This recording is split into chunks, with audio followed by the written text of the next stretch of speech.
السلام علیکم ورحمۃ اللہ وبرکاتہ۔ ناظرین، امید کرتا ہوں سب خیریت و عافیت کے ساتھ ہوگی۔ آئیے انشاءاللہ عز و جل آج کی اس ویڈیو میں اردو کتاب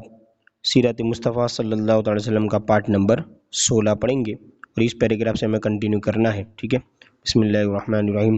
حضرت حلیمہ سعدیہ رضی اللہ تعالیٰ عنہا نے اپنے شوہر حارث بن عبدالعزیز سے کہا کہ یہ تو اچھا نہیں معلوم ہوتا کہ میں خالی ہاتھ واپس جاؤں، اس سے تو بہتر یہی ہے کہ میں اس یتیم ہی کو لے چلوں۔ شوہر نے اس کو منظور کر لیا اور حضرت حلیمہ رضی اللہ تعالیٰ عنہا یتیم کو لے کر آئیں، جس سے صرف حضرت حلیمہ رضی اللہ تعالیٰ عنہ اور حضرت آمنہ رضی اللہ تعالیٰ عنہا ہی کے گھر میں نہیں بلکہ کائنات عالم کے مشرق و مغرب میں اجالا ہونے والا تھا۔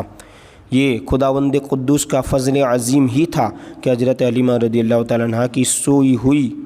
قسمت بیدار ہو گئی، یعنی جاگ گئی، ٹھیک ہے، اور سرور کائنات صلی اللہ علیہ وسلم ان کی آغوش میں آ گئے، یعنی ان کے گود میں آ گئے۔ اپنے خیمے میں لا کر جب دودھ پلانے بیٹھیں تو باران رحمت کی طرح برکات نبوت کا ظہور شروع ہو گیا، یعنی رحمت کی بارش شروع ہو گئی۔ خدا کی شان دیکھے کہ حضرت حلیمہ رضی اللہ تعالیٰ عنہ کے مبارک پستان میں اس قدر دودھ اترا کہ رحمت عالم صلی اللہ علیہ وسلم نے بھی اور ان کے رضائی بھائی نے بھی خوب شکم سیر ہو کر دودھ پیا اور دونوں آرام سے ہو گئے۔ ادھر اونٹنی کو دیکھا تو اس کے تھن دودھ سے بھر گئے تھے۔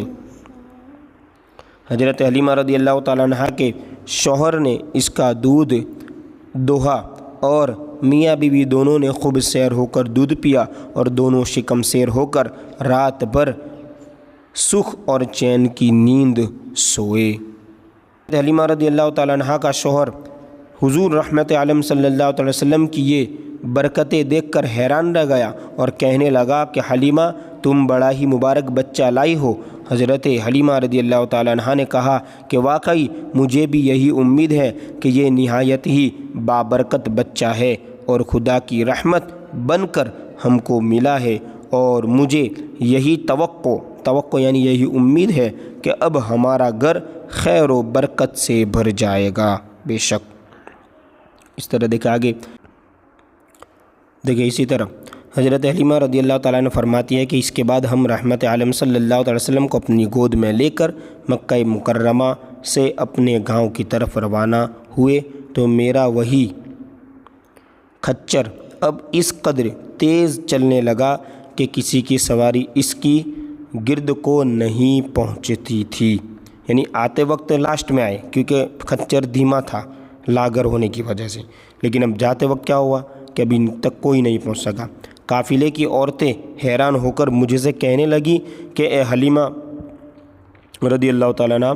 کیا یہ وہی کھچر ہے جس پر تم سوار ہو کر آئی تھی یا کوئی دوسرا تیز رفتار کھچر تم نے خرید لیا ہے؟ الغرض ہم اپنے گھر پہنچے، وہاں سخت قحط پڑا ہوا تھا۔ قحط یعنی سب سوکھا ہوا تھا، مطلب پانی نہیں تھا، دودھ نہیں تھا،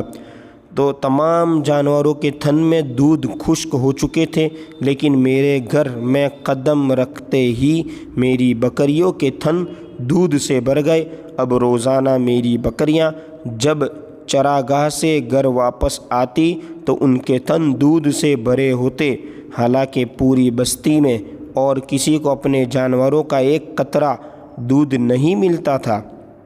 میرے قبیلے والوں نے اپنے چرواہوں سے کہا کہ تم لوگ بھی اپنے جانوروں کو اسی جگہ چراؤ جہاں حلیمہ رضی اللہ تعالیٰ عنہ کے جانور چرتے ہیں۔ چنانچہ سب لوگ اسی چراگاہ میں اپنے مویشی چرانے لگے